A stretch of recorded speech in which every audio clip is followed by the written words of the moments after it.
Right, how are we all doing, folks? It's time for another video. Kim's out visiting a family. I've been at work and I've come home. She's not here, so perfect timing. So, you know, I do a lot of reviews. I talk about new products. I talk about industry news, things that are happening. And occasionally I talk about tobaccos, blending, things like that. Today I thought I'd have a go at wading into the aging conversation. Now, where are we?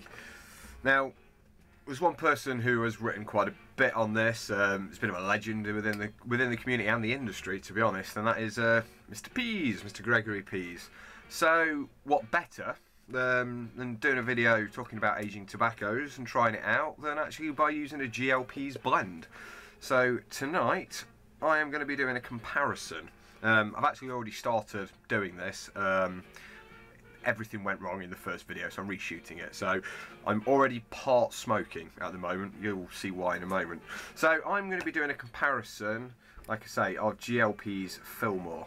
Now, here is a tin I got in the last batch I ordered from G L Pease Cornell and Deal before Christmas, I think it was. And this tin was manufactured on the 15th of May 2012. And what I have here in this jar, a friend sent to me maybe 2 years ago, I think now. It's been sat in a jar since. I've never actually got round to it.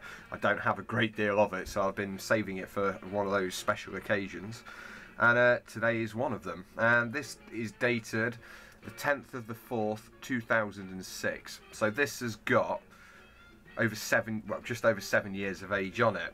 It hasn't been stored in the tin for that duration. I've had it for 2 years. This could have been opened in 2008. It's been then put back into a mason jar, put into a cellar. My friend who sent me this, so I know through the shop, does this with a lot of tobaccos. I get a lot of random bits and bobs in bags off him every now and then. But yeah, so the two tobaccos. Now, first we're going to talk about appearance. Now, those of you who are familiar with G L Pease Fillmore will know that it is a beautiful red vapour. It's just red Virginias and a decent, generous helping of Perique, to which it is it's pressed. I can't remember if it's hot pressed or not, to be honest. No, it's just pressed. I don't know if it's hot pressed. It probably won't be because it's quite light. Ignore that. Shut up. Go ahead. Whoop. But yeah, it's pressed and then rubbed down, so it's a broken flake. And looking at it, you know, there's some beautiful lighter tones from the red Virginias in there, some beautiful kind of mahoganies, and you can see the dark richness of the Perique. Gorgeous, absolutely beautiful. Some tobaccos just look good, and this is no exception. It is a beautiful looking tobacco. Now, aged, it's a little bit of a different story. The tobacco is a lot darker. There's still some of the lighter notes in there, but it's almost it almost looks like pure Perique with a few lighter notes in there. There's some dark reds, there's some almost, I'd like to say bluey kind of tints to it, but that's probably just the light in the room. But it's just dark browns, blacks, very dark mahoganies, and say there is a few lighter notes in there. So appearance wise, the aged tobacco has a darker colour, but we can't take that as a definitive because I say it hasn't been aged in the tin. Then we come down to the aroma. Now, when you press tobaccos, when you're manufacturing them, you meld the flavours together, but nothing does that better than age. It happens with cigars, the different leaves from different parts of the plants and things like that. The flavours all meld. It kind of mellows the flavours out and things like that, and the same is in the aroma. So young, it's got a really fresh red Virginia smell, the almost plummy, sort of stewed kind of fruit smells, a nice sweetness. Then at the back there's that really, some find Perique, the smell of Perique, offensive when it's pure, but it's got a very kind of in your face kind of boldness to it, and there's like the vinegary kind of sour aroma. I love the Perique that Cornell and Deal and G L Pease uses. beautiful stuff. So, like I say, young, really fresh, zesty, fruity. Red Virginias and the Periques, it kind of comes creeping up once the fruits hit you.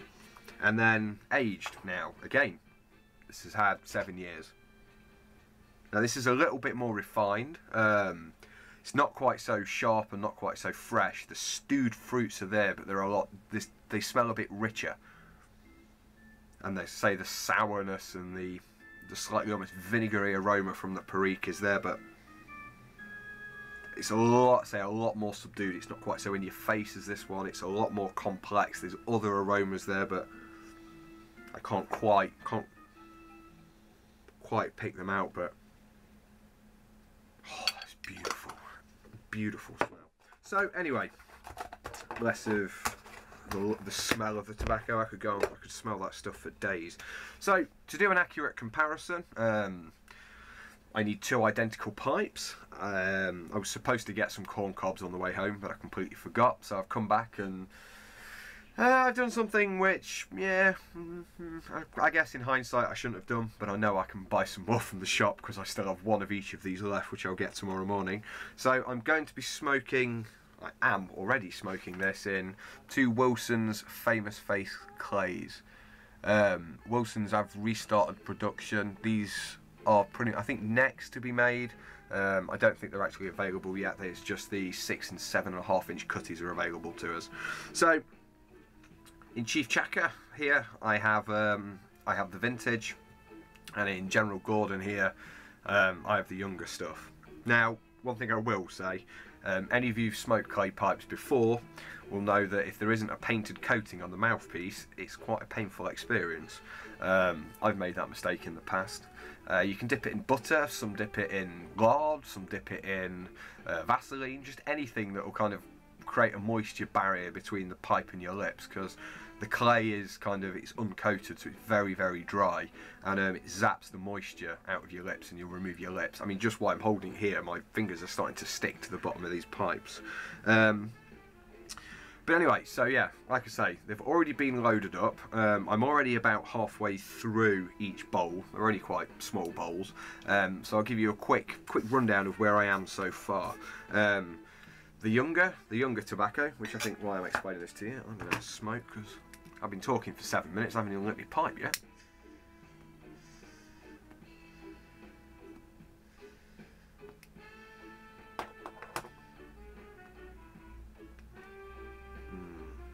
So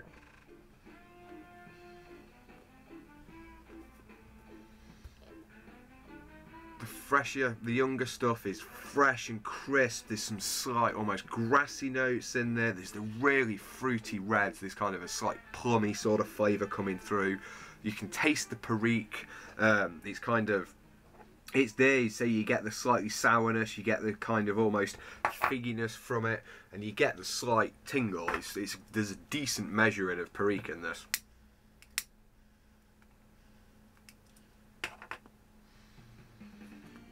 The flavours are all well balanced. You can pick out the reds, you can pick out the Perique. They're kind of there in harmony, but they're all not entities on their own. It's a very well balanced pipe tobacco, but you can pick them both out quite evenly. Tingle from the Perique on the tongue, but you get that in the aged stuff as well. Like I say, there's a decent measure of Perique in here.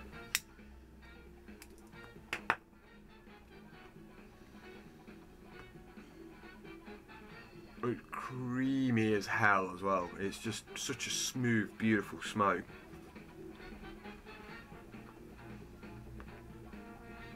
Say there's some slight kind of grassy notes, which goes beautifully with your kind of lighter vapours, just done with kind of Gold Virginias and things like that. But say it's got some body to it as well. It's not a weak tobacco by any standards. It's a strong tobacco. It's a very nice tobacco. Say so young. It's got some beautiful characteristics.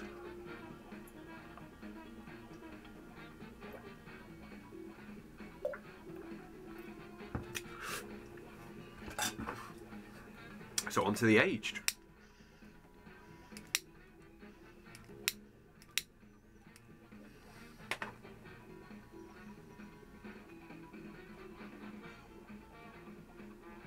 completely different kettle of fish here. It's a lot bolder. It's not quite so crisp. Everything's just kind of... It's just bolder and stouter, basically. It's a lot more complex. The flavours are a lot more delicate.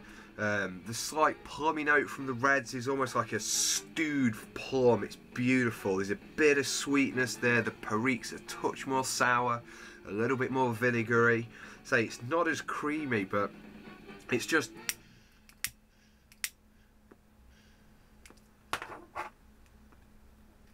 hell of a lot more well balanced. Hell of a lot more complex. I say everything's a bit more amalgamated together.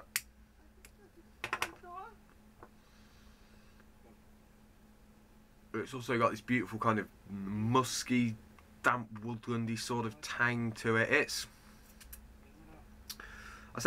a lot more toned down. The flavours are a little bit more refined.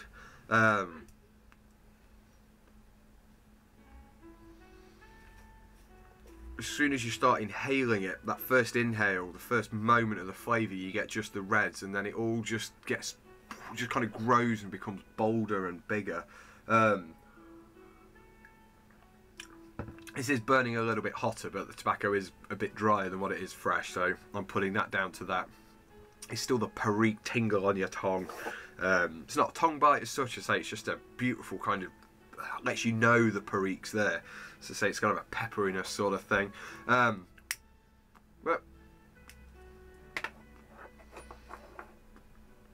no, it's like I say, it's bolder, it's older, it's more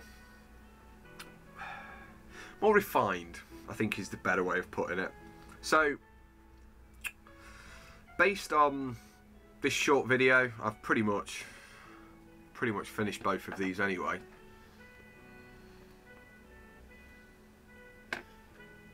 So based on Fillmore, a vapor, maturing kind of tones it all down a little bit. If you like from your vapor the kind of hay, grassy, kind of fresh, sharp flavours, that's lost when you age the tobacco. But if you like it a lot more bolder and complex and deep and a little bit more rich, aging this tobacco is phenomenal.